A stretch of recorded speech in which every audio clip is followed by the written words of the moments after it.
Hello guys, and welcome back to Crystals with Kate for our New Year's Eve special episode for our crystal must-haves for entering into the year 2023. This episode is going to be kind of short. It's just going to run you through a list of some crystals that I think would be super helpful as we go into the new year. Before we do get started, I want to let you guys know that this will be the last episode for season 2. I will be taking a few weeks off. My grandpa passed away last night at the time I'm recording this, so I have decided that with going back to work in January, since I'm a teacher, I'm going to enjoy a couple weeks with just my family and my husband and let myself sit in my emotions and not have to put on a happy face and do this. Which I love doing it, don't get me wrong, but right now I kind of just need to be able to sit with my feelings. So we'll likely be coming back in the middle of January. Alright, enough with the sadness. Let's get on with today's episode. Because I am definitely also trying to have a better 2023 than I have 2022.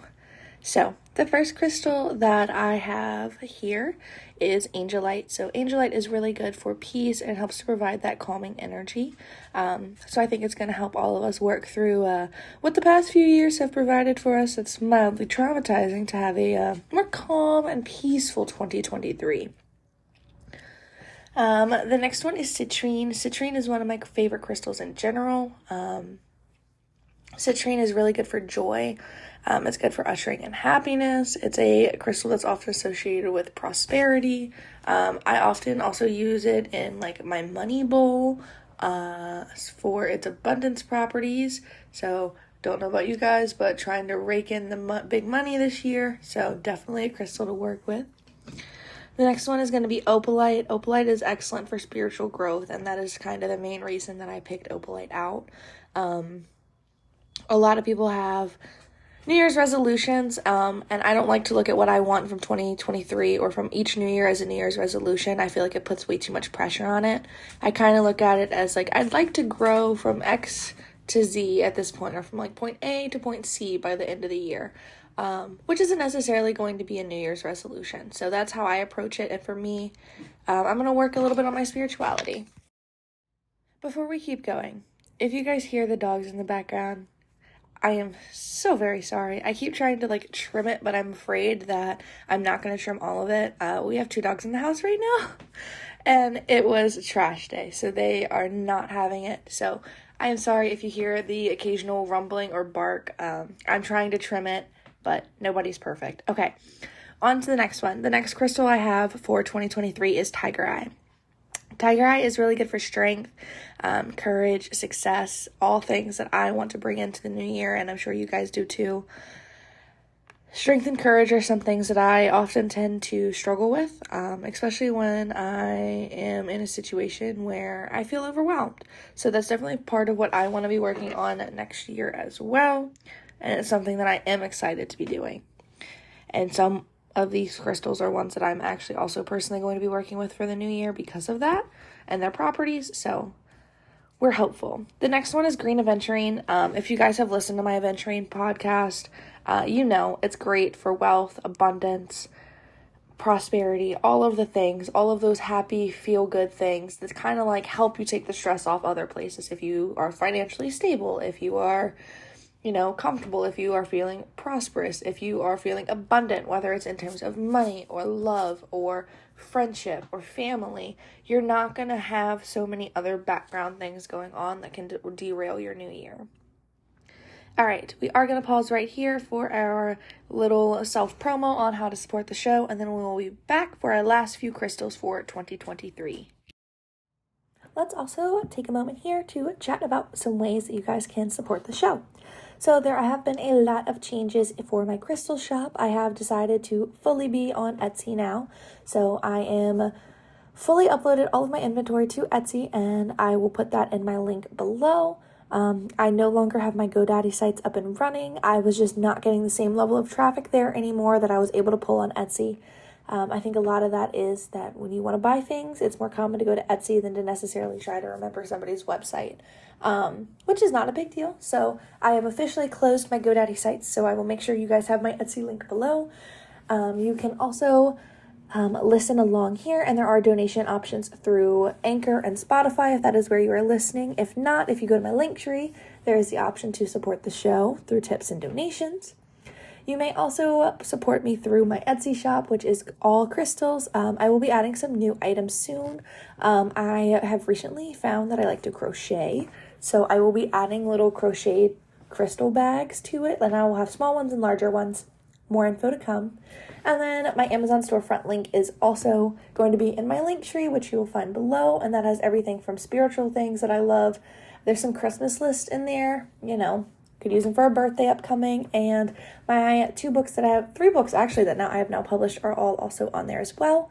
And then the last way that you could support the show is by joining our Patreon. Each layer of the Patreon has different perks. Some of them come with monthly crystal boxes, and some of them you just get this podcast without ads. My cheapest one, I believe, starts at $4.44 a month, and if you're interested, that link will be below as well. All right, back to the show. Alrighty guys, so we have 3 more crystals to go to bring in 2023 as the best year possible. The first one is going to be tourmaline, specifically black tourmaline. I love working with it. I have a necklace, I have small crystals, I have it all over my home. I try to always keep a piece on me. It is excellent for protection and grounding. I will never, ever, ever turn my nose up at the prospect of feeling more protected from whatever it may be. So definitely a crystal I will continue to work with that I love working with currently. The next one is malachite. Malachite gets an interesting rap sometimes because of moldavite. At the very beginning of my spiritual journey, I was getting a lot of my stuff from other places, and then TikTok got really big. So I was on TikTok and I started following accounts that talked about crystals and spirituality, and malachite and moldavite from a lot of people were getting lumped together as these rough changes, and I was scared of both of them. I am still going to be completely honest. Moldavite does worry me a bit. I don't like change necessarily. So while I know that there's a lot of places in my life that would probably benefit from moldavite, I just don't think I'm ready to take off my little seatbelt and ride the roller coaster that is life very quickly with no seatbelt. So that is moldavite. Malachite, I have adored working with. It's gotten me through a lot. And it does provide change. It does bring in these new changes, and sometimes it can feel quick. But the one thing I have noticed is the toxic relationships and the toxic friendships that I'd been carrying for so long because I felt like I didn't have a way out of them, I have found a way out of. And I didn't work with malachite very long before that started happening. And it's not even necessarily that it just pushes them out of your lives like people talk about it with moldavite. It's that I really was able to kind of take a step back and really look at things. I was able to truly see what was happening. I wasn't just seeing bits and pieces like I felt like I was before. It felt like it was on a big screen in HD, at the movie theater, massive screen. I could see exactly what was going on, whether it was in front of me or behind the scenes, and I was able to better understand the situations and better understand where I truly was in a place in their life. All right, last crystal for 2023. This one is an old faithful for me. I did not know a whole lot about her at the beginning of my crystal journey, but once I learned about her a few months in, I have not walked away from her. Moss agate. I love moss agate. It does a lot. One of the biggest things for me that I use it for is its emotional evenness property. So if you tend to be high strung, or you tend to have mood swings, or you tend to have more of an aggressive personality, it kind of helps bring that down, and it evens out your masculine and your feminine energy, so you're kind of just vibing at a well blended area. It's not so intense and aggressive, so it's very helpful. So those are the crystals I have for 2023. I am manifesting the best year for myself and for everyone listening. And stay tuned. Watch my Instagram. I will let you guys know when we're coming back for season 3. Again, I'm hoping for mid-January. I just need a little bit of time with my family right now. I hope you guys had a good holidays, and I hope you guys have the best start to your New Year's. Bye, guys.